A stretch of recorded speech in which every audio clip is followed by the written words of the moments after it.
Sveiki visi, šiandien jūs supažindinsime su pasidaryk pats komplekto pilnu projektu. Šitą pilną projektą gauna kiekvienas klientas užsisakęs visą medžiagų paketą ir iš projektą rasite 3 laistymo sistemos montavimo brėžinius. Lygiai taip pat rasite instrukcijas ir gidą, kuris padės jums viso montavimo metu, purkštukų reguliavimo instrukciją bei pačiam gale elektros jungimo schemą. Tai dabar greitai pereisim visus pagrindus ir paaiškinsime, kaip interpretuoti ir kaip naudotis šiais brėžiniais. Tai pirmas brėžinys, priartinus, yra absoliučiai pilnas laistymo sistemos projektas. Dešinėje pusėje visą laiką rasite legendą, kuri paaiškina visus žymėjimus, ką reiškia kokios linijos. Pradedant darbus reikėtų kreipti iš karto į tranšėjų ir purkštukų dėjimo brėžinį, kuriame matysite visus matmenis, pagal kuriuos galėsite susižymėti purkštukų vietas. Purkštukų vietų žymėjimui naudokite mūsų dovanotas vėliavėlės, kurios pagal spalvų kodus žymės purkštukų skirtingas zonas. Tai kaip pavyzdys, kartu su medžiagom ir gausite šiuo atveju 5 violetinės vėliavėlės, 4 mėlynas vėliavėlės, kelias žalias vėliavėlės ir taip toliau, kurių pagalba susižymėsite visus purkštukus. Pirmas dalykas po purkštukų sužymėjimo tai yra kolektorinių dėžių atpažinimas. Tai šiam projekte buvo naudojamos 2 kolektorinės dėžės, jos yra štai čia. Lygiai taip pat konsultacijos metu pas klientų identifikavome vandens šaltinį, jis pažymėtas kraneliu va čia va, ir valdiklio vietą, kuri bus čia. Šiuo atveju pas klientą buvo paruoštas 32 mm vandens vamzdis, kuris bus naudojamas prisijungti prie laistymo sistemos.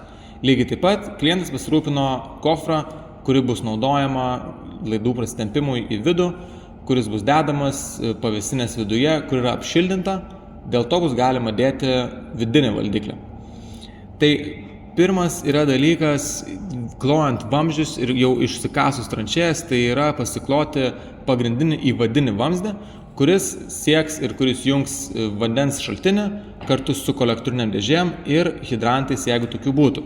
Šiame objekte hidrantų nėra, tik tais 2 kolektorinės dėžės. Žymėjimas pastovaus spaudimo vamzdžio, kuris jungs šituos dalykus, yra punktyras su ilgesnėm ir trumpesnėm linijom štai čia.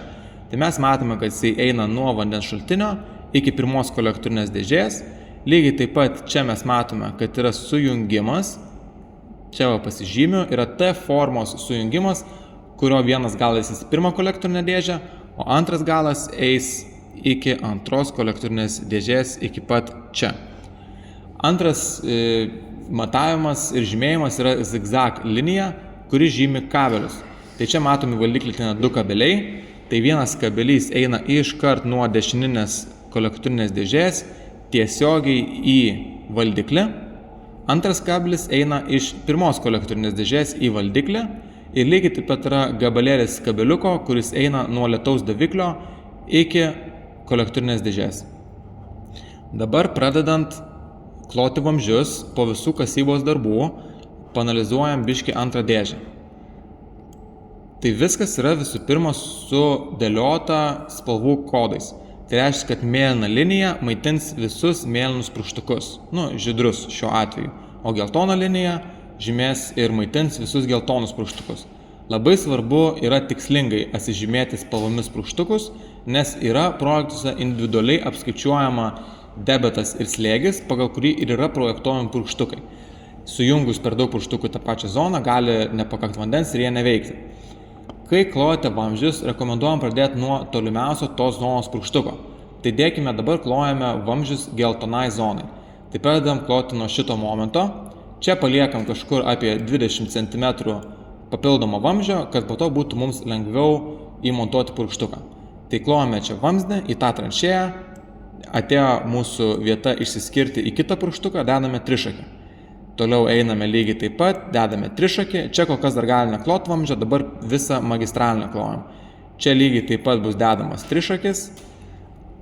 Čia irgi yra status kampas pagal projektą. Patys vamzdžiai naudojami laistymo sistemai yra lankstus, jie yra LDPE vamzdžiai, dėl to šitą kampą tas vamzdis gali išsilenkti ir papildomos dalies nereikia. Jeigu matė, kad jums sunkiai lenkisi vamzdis, Tiesiog tada su kastuvu reikia biškį nubukinti kampą, kad būtų mažiau streso pačiam vamzdžiui. Ir jisai eina iki kolektorinės. Kolektorinį dėžėj mes irgi rekomenduojam pasilikti kažkur apie 30 cm papildomai vamzdžio, kad po to būtų lengviau jungti elektrinius vožtuvus.